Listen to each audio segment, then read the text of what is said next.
اور دوسرا ایک سوال یہ ہے کہ کتنے ہم میں سے لوگ ہیں، جس طرح میں ابھی عرض کر رہا تھا کہ ہمارے مشائخ میں سے وہ ہاتھ ٹٹولتے تھے کہ وہ اس کا ہاتھ کتنا سخت ہے، کتنے لوگ ہم علماء میں سے اپنی معاش کے لیے باعث تقریر کے علاوہ کوئی کاروبار، کوئی ہنر، کوئی محنت، کوئی مزدوری کرتے ہوں؟ ہم میں سے کتنے ہیں وہ لوگ؟ عاجز یہ آپ کو زحمت نہیں دے گا کہ آپ ہاتھ اوپر کریں، آپ کھڑے ہو جائیں، بالکل بھی نہیں. بس عاجز یہ عرض کر رہا ہے کہ میں بھی سوچ لوں، آپ بھی سوچ لیں، اور پھر سوچیں کیا میں اس ٹولے میں ہوں کہ باعث تقریر کے علاوہ اپنے معاش کے لیے کوئی میں کاروبار کرتا ہوں، کہ مجھے پیٹ گزر کے لیے کچھ تو چاہیے، میرے بچوں کو بھی کچھ دینا ہے. تو کتنے ہیں اس جم گھٹے میں وہ لوگ جو کوئی کاروبار کرتے ہیں، کوئی ہنر وہ جانتے ہیں اور ہنر کے ذریعے کما رہے ہیں، کوئی محنت کا کام کر رہے ہیں؟ وہ کتنے ہیں وہ لوگ؟ شاید کبھی آپ کو التجا کی جائے کہ بھائی وہ ہمیں زیارت کرائیں، شاید کبھی ایسا بھی ہو، کیونکہ ہم تو ہر وقت میک اپ میں رہتے ہیں نا. وہ میک اپ تو خراب ہونے نہ پائے. اب جب یہ میک اپ ہر وقت رہے گا تو یہ اگر میں یہاں گٹھڑی رکھوں تو یہ میرے امامہ کا میک اپ تو خراب ہو جائے گا، تو یہ میں کیسے پسند کروں؟ تو وہ کتنے لوگ ہیں جو اس حوالے سے اپنے مثبت یعنی کہ ہاں بول سکتے ہیں؟ آپ اپنے دل سے بول لیں، یہاں آج کو تکلیف آپ کو نہیں دی جا رہی. اگر وہ ہیں ان کے لیے بہت بہت بہت بہت دعائیں، بہت دعائیں، اور ان کو مبارکیں. اور ایک دوست ہے، نوجوان ہے، میں نام وہ دوست کہتے ہیں اسے نام نہ لیا کریں، واقعی اللہ جانتا ہے، وہ میں لے رہا ہوں، ثاقب یاسین. اس نے مجھے میسج کیا ہے 2 دن پہلے، آج نے ابھی تک اس کو جواب ہی نہیں دیا. اس نے لکھا کہ میں مدرسہ چلاتا ہوں، پھر میں نے ایک اسکول ہے ہمارے گاؤں میں ساگری میں، اس اسکول کے ساتھ میں نے کینٹین کھولی جہاں میں نے تھوڑی تھوڑی چیزیں رکھیں. پھر میں نے دیکھا کہ وہ کام وہاں بچوں کے اسکول میں ضرورت ہے، پھر میں نے چیزیں بڑھائیں، کاپیاں رکھیں، ان بچوں کے لیے سنیکس ہوتے ہیں، بسکٹ، چھوٹی چھوٹی چیزیں، پھر پینسلیں، کاغذ، قلم. بڑھتے بڑھتے وہ کام اتنا بڑھ گیا کہ مجھے مجبوراً، شاید اس نے یہ لکھا ہے کہ میں نے اپنے بھائی کو بٹھا دیا. پھر میں نے کہا میں کیا کروں؟ اب مسجد پڑھا رہا ہے یا مدرسہ پڑھا؟ اس نے لکھا کہ روزانہ مراقبہ ہوتا ہے، 2 ٹائم غالباً لکھا، اور مدرسے میں پڑھاتا ہوں، وہ سارے کام اس نے لکھے، اس کے ساتھ ان ایڈیشن یہ چیزیں. پھر میں نے سوچا مجھے میرا بھائی بیٹھ گیا، میں کیا کروں؟ وہ کہہ رہا میں نے ایک اور دکان کھول دی. وہ اب دکان چل پڑی ہے، اس میں بھی کام چل پڑا ہے. اب لوگ مجھے بولتے ہیں کہ بھائی آپ نے تو مدرسہ پڑھانا ہے، آپ نے تو مسجد میں نماز پڑھانی ہے، آپ نے تو مراقبہ کرانا ہے، یہ کیا کر رہے ہیں؟ آپ ایک طرف ہو جائیں. اس نے مجھ سے یہ بات پوچھی، میں آپ سے پوچھتا ہوں کہ اس کو کیا کرنا چاہیے؟ آپ بتائیں اس کو کیا کرنا چاہیے؟ لوگ اس کو کہہ رہے ہیں کہ بھئی یہ کام 2 2 3 3 کیسے ہوں گے؟ آپ مجھے بتائیں کہ میں اس کو کیا جواب دوں؟ آج تک یہ اس کو کافی دن ہو گئے، عاجز نے اس کو جواب نہیں دیا ہے. آپ سے مشورہ طلب کر رہا ہوں کہ بھئی آپ بتائیں اس کو کیا جواب دیں. یہ بھی ایک سوچنے کے لیے بات آپ کے حوالے ہے. حضرت علی رضی اللہ تعالیٰ عنہ اپنے زمانے میں، خلافت کے زمانے میں، غالباً بصرہ میں تشریف لائے، صرف اس نیت سے کہ یہاں واعظ اور نصیحت تقریریں کون کرتے ہیں. تو ہر مسجد میں جاتے تھے، پیچھے بیٹھ کر آرام سے اس کا مولوی کا یا واعظ کا تقریر اور قصے سنتے تھے. پھر آپ مایوس ہوئے، کہتے ہیں پتہ نہیں کتنی مسجدیں ہوں گی، بصرہ تھا یا کوفہ تھا، واللہ عالم. یہ آیا علوم الدین نے غزالی رحمۃ اللہ علیہ نے لکھا ہے، آپ دیکھ لیجئے گا. جو واعظین کے لیے انہوں نے الگ سے باب قائم کیا ہے نا، اس میں انہوں نے لکھا ہے.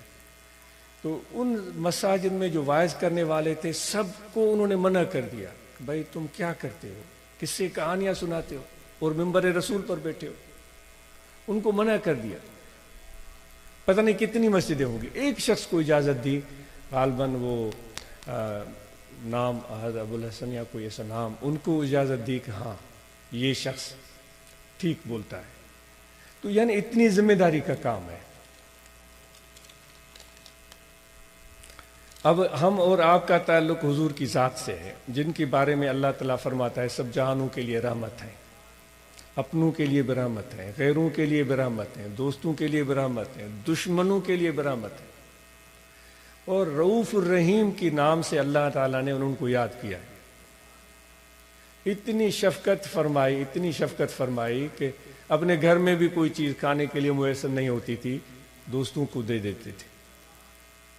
اب آپ اور ہم جب ان کی طرف ہم نسبت رکھتے ہوئے اپنی ذمہ داریاں پوری کر رہے ہوتے ہیں، تو کیا ہم زمانے میں لوگوں کے درمیان محبتیں بانٹتے ہیں، ان کو جوڑتے ہیں، ان کو آپس میں ملاتے ہیں، یا ان کے اندر فساد یا اللہ کی زمین میں فساد پھیلانے کا باعث بنتے ہیں، خرابی پیدا کرنے کا، ویرانی پیدا کرنے کا باعث بنتے ہیں؟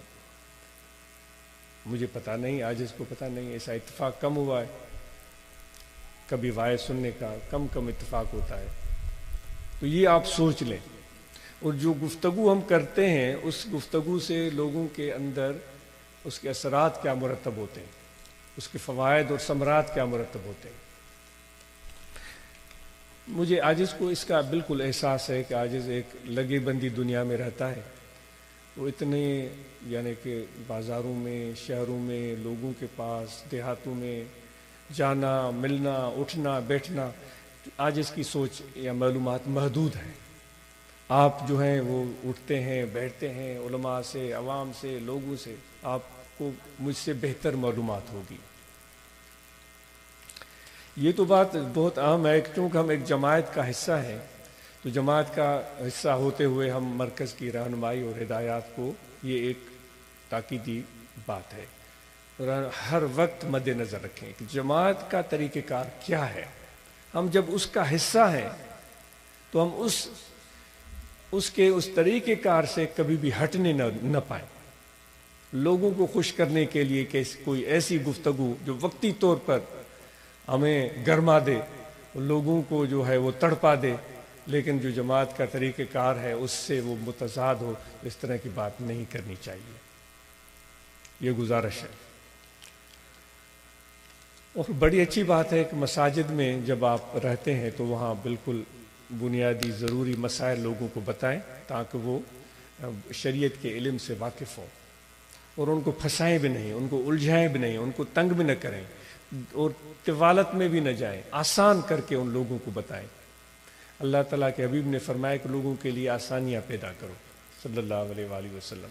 تو اتنا الجھائیں بھی نہیں کہ وہ بیچارے کی وہ مت ماری جائے، وہ تنگ آ جائے، آسان۔ اور اب ضروری نہیں کہ میں رٹا لگاؤں، نمبر 1، نمبر 2، پھر وہ 14 تک چلا گیا، اب وہ 70 سال کا بندہ، 60 سال کا بندہ آ کر بیٹھا ہے، وہ اب 1 بھی 1 کی جگہ پر بتاؤ، 2 بھی 2 کی، 3 کی جگہ، یہ کیا کر رہے ہو؟ تم نے 3 والی پہلے بتائی دو۔ اس طرح بیچاروں کو پریشان نہ کریں، ایک خاکہ ان کے ذہن میں آ جائے گا تو خود بخود وہ چیزیں زیر عمل آ جاتی ہیں۔ آسان کریں، وضو بنانے کا کوئی مشکل ہے ہی نہیں، بڑا آسان سا کام ہے، تو اس کو آسان ہی رہنے دیں۔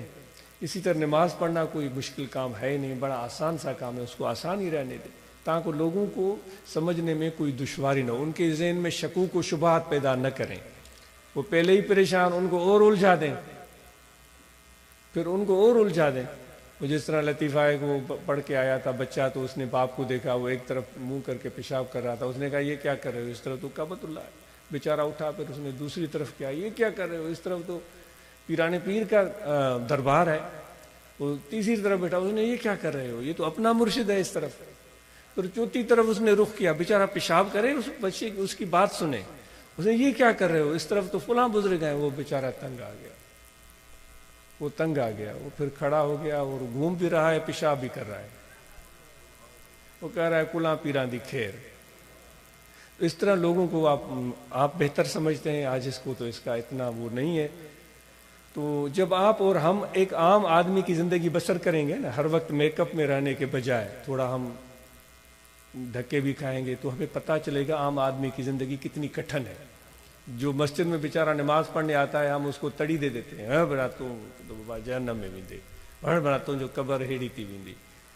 وہ بیچارہ شہر سارا دن کدال چلاتا ہے، سارا دن وہ بیچارہ زراعت میں کھیتوں کو پانی لگاتا ہے، وہ بیچارہ ریڑھی چلاتا ہے، آپ کی مسجد میں آئے اس کو بھی آپ تڑی دے دیں، وہ بیچارہ مان لے گا بھائی، کیونکہ تم خدا کے نمائندے بن کر بیٹھے ہو، تمہیں نہیں دیکھ رہا ہے، وہ خدا کی وجہ سے وہ سن لے گا۔ لیکن یہ بات پتہ نہیں کتنی درست ہے، آپ سمجھ سکتے ہیں۔ اور علماء سے گزارش ہے کہ جو وفود تشکیل دیے گئے ہیں جماعت کی طرف سے، اس وفد کا حصہ بنیں اور ایک ممبر کی حیثیت میں جائیں، ان لوگوں کے ساتھ برابری کی سطح پر تبلیغ کریں، اور ہمیشہ اپنے آپ کو نمایاں رکھنے کی ضرورت نہیں ہوتی، اور اپنے آپ کو نمایاں کرنے کی ہمارے اندر خواہش بھی نہیں ہونی چاہیے کہ ہم اور آپ طریقت سے وابستہ ہیں۔ ایک سادہ سے ممبر کی حیثیت میں وفد میں شامل ہو جائیں اور تبلیغ کے کام میں ان کے معاون بنیں۔ وہاں اتنی سمپل، آسان اور میٹھی بات کریں سولے انداز میں، وہ نہیں جو کہ آپ اپنے پروفیشنل طریقے سے باعث کر رہے ہوتے ہیں، وہ ایک الگ انداز ہوتا ہے۔ جب فقیروں کے ساتھ جائیں تو ان فقیروں سے سیکھیں کہ وہ کس طرح گفتگو کرتے ہیں، اس انداز سے آپ تبلیغ کریں۔ جو آپ شین، قاف اور عین اور حا کے اوپر زور دے کر جب گفتگو کرتے ہیں، اس کی الگ تقاضائیں ہوتی ہیں، اس کے الگ ثمرات ہوتے ہیں۔ یہ تو ہم لوگوں کو اپنی جماعت کی دعوت دینے جا رہے ہیں، تو یہاں شین، قاف، عین، حا پر زور دینے کے بجائے آپ محبت پر زور دیں، تو انشاءاللہ اس کا بھی ایک اثر ہوگا۔ اللہ تعالیٰ آپ سب کو جزائے خیر دے۔ آپ کا بہت شکریہ۔ کوئی ناگوار بات گزری ہو آج معذرت خواہ ہے، بہت شکریہ، جزاک اللہ۔